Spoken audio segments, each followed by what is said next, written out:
Hello and welcome everybody. Today I wanted to do a quick message about something that I went over in a coaching session, which we didn't end up initially talking about this subject, but ended up on it as we started flushing through some discomforts that the client was having in life. And so, what we ended up realizing is that there was a misunderstanding about what things can sometimes be about. Sometimes we're trying to pull things apart or kind of find resolution on something, and we're not even sure what the true issue is. And so the message of this session ended up being to be mindful that where your attention goes, your energy flows, right? We know that. And so I explained to her that she basically brought this story to my attention, right? This situation with their home where they're having some trouble finding people to do the work properly. And so they're kind of at this like throw your hands in the air point where it's just like, doesn't matter, I'll just do it myself. And so I asked a few questions, got clarity about the situation, and ended up asking, what's the reason that you hired that workout in the first place, right? Why did you do that in the first place? And she's like, well, because it would have been faster, easier, that, they're experts. We don't like specialize in doing that. I'm like, okay, well, are those things still true? Yes. She's like, yes, but we just are not able to find people that can do good work. And what I broke down for her is that oftentimes when we observe something in our experience, we start to build beliefs around what we're experiencing, which causes a momentum to begin. And when that momentum begins, we start to continue to manifest more of that same experience into our reality if we can't help but focus on the negative reality that we're basically living.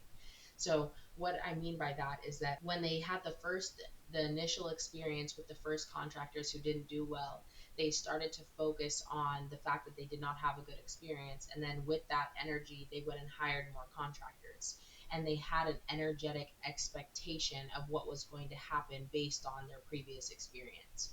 And this is what a lot of us do, right? We allow the ego to bring our past experience or what we've seen someone else go through with something similar and make it our own. And then we write that experience current now. And so the way to not do that is to prevent yourself from focusing so much, right? Shift your focus from the unwanted, the experience that you're seeing, and focus into what is your preference. What would you prefer? And so these are the prompts that I was able to give her, like asking yourself throughout the day, what is my preference in this moment? How could this feel better? And I also reminded her that you don't only ask yourself these questions in down moments or, in spirals of negativity.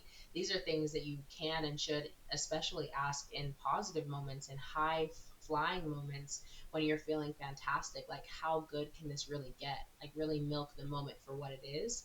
And then in those, not so good moments, it's like, how could this be better? Is what you're prompting yourself toward at all times. So, what they had done is built up this momentum and this expectation for struggle with this contractual situation, which is what they continue to get. Now, the other lesson that came through this story was coming to an understanding that it may have nothing to do with the contractors, that this manifestation of this experience that they continue to have may have absolutely nothing to do with the actual contractors themselves. What I told her to help break this down is that if 99 things, let's say in your life, right, you have 99 things that are going perfectly, right? And you have one thing that is not going well. If you shift your focus to that one thing that is not going well, all 99 things will match the frequency of where your focus is pointing. You'll have 100 problems, right? And it works the same vice versa. If you have 99 problems and only one thing is going right in your life, now it would be challenging, right? But you could focus on that one thing that's going right, that's going well, and appreciate that so much that all 99 problems match the thing that's going well. And now all things are flowing.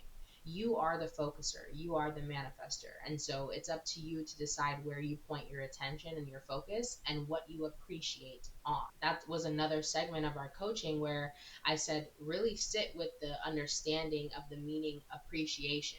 We say that a lot, like, oh, I appreciate you, I appreciate that. But what does that really mean? To make more out of what is. So when you appreciate something, you're making more of it. And what you often do is appreciate the unwanted. You focus your energy on the unwanted so much, it appreciates. It becomes more than it was before you focused your energy into it. And so the laws are the same on either side of the subject. You have the choice, and it's up to you to say, I'm going to focus on the want, on the having it end, or I'm going to focus on the not having it end. And you don't want to allow your current reality to dictate which direction your focus flows in, right? You want your focus to flow relative to the reality that you're looking to create, relative to your desires, to everything that you've put into your vortex, not relative to what you've seen in the past or what you're looking at in the now, unless it's exactly what you want, right? So this became a really, really beautiful lesson.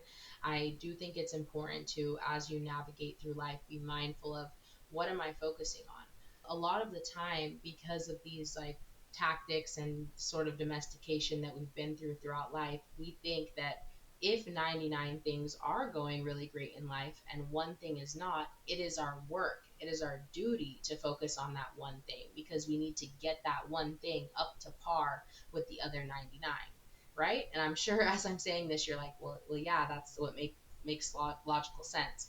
But you have to understand that you are a transmitter. You are transmitting energy at all times. And so when you leave the frequency of where what you want is at, it cannot flow to you. You cannot realize it. It's there, but you cannot realize it. I want you to really hear that. If you are not tuned into the frequency of what, let me say it this way. If you tune in to 101 AM and you're upset because you can't hear what your friend is hearing on 90 FM, does that mean that it's not playing? That's really the concept here. That abundance and well being and everything that you desire and ask for consciously and subconsciously is already and there and available to you as soon as you ask for it. If you are not tuned into the frequency of it, you will not realize it, right? It will be there. It's kind of like when you believe something is lost. So even though you see it, you can't see it. You don't find it. How about that?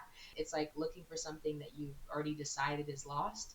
And so even though you see it, you can't find it. Okay? And that's probably the best analogy that I've given for that because that's actually what's happening. It's right there for you. It's that you're not tuned in. And so any desire that you currently have, the reason that you have it is because you feel that you will feel better in the having of it. And so that feeling better feeling is what you want to work, is what that feeling better feeling is what you want to practice feeling in the now moment so that you can be a match to it before it comes. That's where the believe it before you see it literally stems from.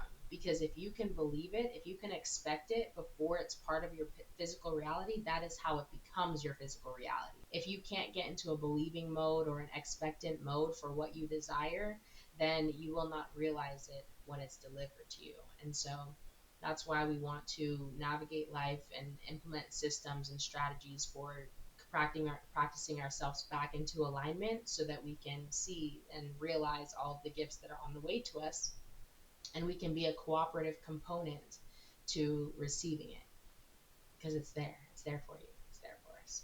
That was a great message today. So I will leave it at that.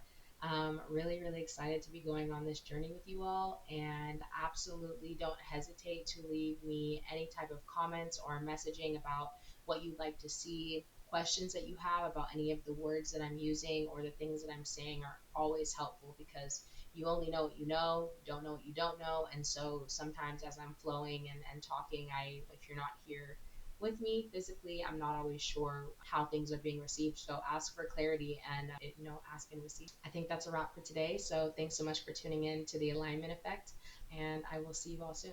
It's only up from here.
if you can't get into a believing mode or an expectant mode for what you desire, then you will not realize it when it's delivered to you. And so that's why we want to navigate life and implement systems and strategies for practicing ourselves back into alignment so that we can see and realize all of the gifts that are on the way to us, and we can be a cooperative component to receiving it, because it's there for you.